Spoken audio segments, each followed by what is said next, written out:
Hola a todos y bienvenidos a nuestro canal. Hoy vamos a viajar en el tiempo para hablar de una de las figuras más fascinantes y controvertidas de la historia, Alejandro Magno. ¿Fue un héroe visionario, un conquistador implacable, o quizás ambas cosas?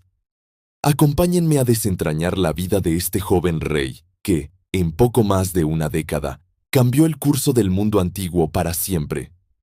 Imaginen a un joven de apenas 20 años heredando un reino, pero no un reino cualquiera, sino Macedonia, una potencia militar forjada por su padre, Filipo II. Desde niño, Alejandro fue preparado para la grandeza. Su tutor fue nada menos que el gran filósofo Aristóteles, quien le enseñó retórica, literatura, ciencia y filosofía. Aristóteles no solo le dio conocimiento, sino que también le inculcó un profundo amor por la cultura griega, especialmente por los poemas épicos de Homero. Se dice que Alejandro dormía con una copia de La Ilíada bajo su almohada, soñando con emular las hazañas de su héroe, Aquiles. Esta educación dual, la militar de su padre y la intelectual de Aristóteles, forjó al líder que estaba destinado a ser. En el año 336 a.C., su padre Filipo II es asesinado. De la noche a la mañana, Alejandro se convierte en rey. Su ascenso no fue fácil. Tuvo que actuar con rapidez y brutalidad para eliminar a sus rivales y sofocar las rebeliones que surgieron en Grecia, como la de la ciudad de Tebas, que fue arrasada como advertencia para cualquier otra polis que osara desafiarlo. Una vez consolidado su poder, Alejandro no perdió el tiempo. Fijó su mirada en el objetivo que su padre había anhelado: el vasto y poderoso imperio persa, el enemigo histórico de los griegos. Con un ejército de unos 40.000 hombres, una fuerza relativamente pequeña comparada con la persa, Alejandro cruzó el Helesponto hacia Asia Menor en el 334 a.C. Aquí es donde su genio militar comenzó a brillar de verdad. Su primera gran victoria fue en la batalla del Gránico. A pesar de estar en desventaja numérica, lideró personalmente la carga de caballería, una táctica audaz y arriesgada que se convertiría en su sello personal. Esta victoria no solo le abrió las puertas de Asia Menor, sino que envió un mensaje claro al rey persa, Darío III. Un nuevo y formidable enemigo había llegado. La leyenda de Alejandro crecía con cada batalla. Uno de los episodios más famosos ocurrió en la ciudad de Gordio. Allí se encontraba el legendario nudo gordiano, un nudo increíblemente complejo del que una profecía decía que quien lo desatara gobernaría toda Asia. Después de intentar desatarlo sin éxito, Alejandro, impaciente y pragmático, sacó su espada y lo cortó de un solo tajo. Este acto simbolizó su forma de gobernar y de hacer la guerra, directa, decisiva y rompiendo con las viejas tradiciones. No esperaría a que el destino se cumpliera. Él mismo lo forjaría. El enfrentamiento decisivo contra el poder persa llegó en la batalla de Isos. Una vez más, Darío III comandaba un ejército mucho más grande. La estrategia de Alejandro fue brillante. Identificó una debilidad en la línea persa y lanzó una carga directa hacia el carro de Darío. El rey persa, temiendo por su vida, huyó del campo de batalla, provocando el colapso de su ejército. Alejandro capturó a la familia de Darío, incluyendo a su madre, esposa e hijas, pero las trató con un respeto y una dignidad inusuales para la época, ganándose la admiración incluso de sus enemigos. Después de Isos, en lugar de perseguir a Darío, Alejandro se dirigió al sur, asegurando las estratégicas ciudades costeras del Mediterráneo. El asedio de Tiro fue una de sus hazañas de ingeniería militar más impresionantes.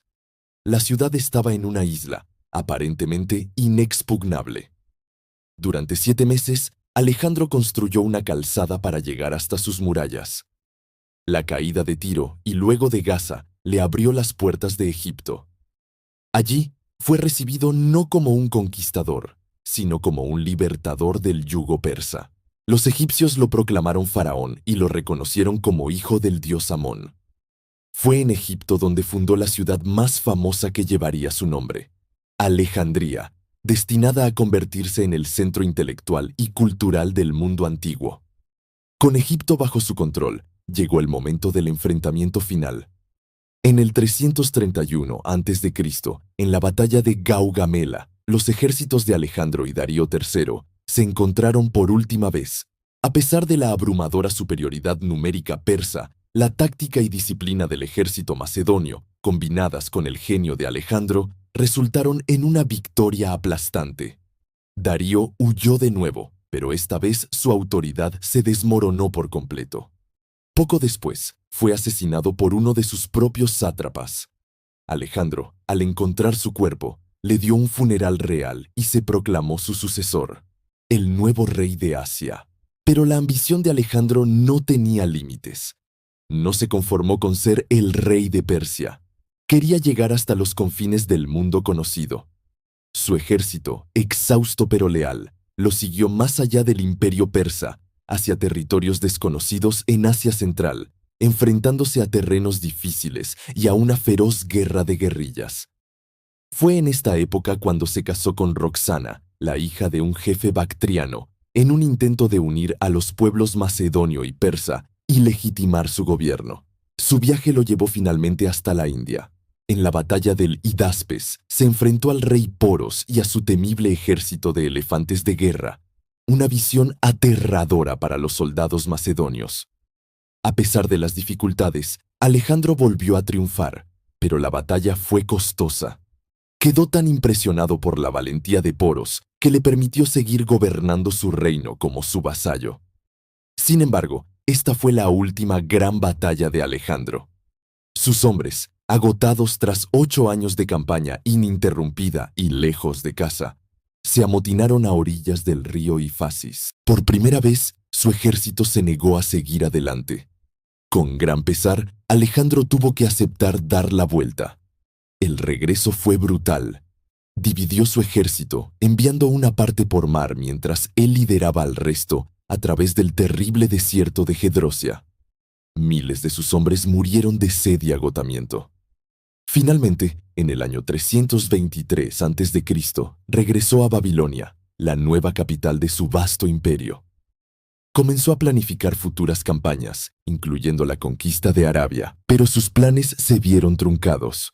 Tras una fiesta, cayó enfermo con una fiebre repentina y 10 días después murió a la edad de 32 años. La causa exacta de su muerte sigue siendo un misterio. ¿Fue malaria, fiebre tifoidea o fue envenenado? Nunca lo sabremos con certeza. En su lecho de muerte, cuando sus generales le preguntaron a quién legaba su imperio, se dice que susurró: al más fuerte. Estas palabras desencadenaron casi medio siglo de guerras entre sus generales, conocidos como los diádocos, que finalmente dividieron su imperio en varios reinos.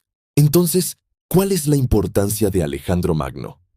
Su legado es inmenso. Aunque su imperio no le sobrevivió, sus conquistas provocaron una de las mayores fusiones culturales de la historia. Al derribar las barreras entre Grecia y Oriente, inauguró una nueva era, el período helenístico. La cultura, la lengua, el arte y la filosofía griegas se extendieron por todo su antiguo imperio, desde Egipto hasta la India, mezclándose con las culturas locales. Fundó más de 20 ciudades que se convirtieron en centros de comercio y aprendizaje. La difusión del conocimiento griego sentó las bases para futuros avances en ciencia, matemáticas y filosofía, influyendo profundamente en el Imperio Romano y, a través de él, en toda la civilización occidental. Alejandro Magno fue más que un simple conquistador. Fue un visionario que soñó con un mundo donde diferentes culturas pudieran coexistir y fusionarse. Aunque sus métodos fueron a menudo brutales, su impacto fue transformador y duradero.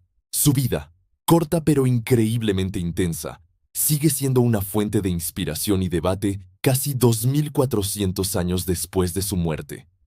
Y así, concluimos nuestro viaje por la vida de uno de los personajes más grandes de la historia. ¿Qué opinan ustedes? ¿Héroe o tirano? Déjenme sus comentarios abajo. Si les ha gustado este video, no olviden darle a me gusta, compartirlo y, por supuesto, suscribirse al canal para no perderse más historias fascinantes como esta. Muchas gracias por acompañarnos y hasta la próxima.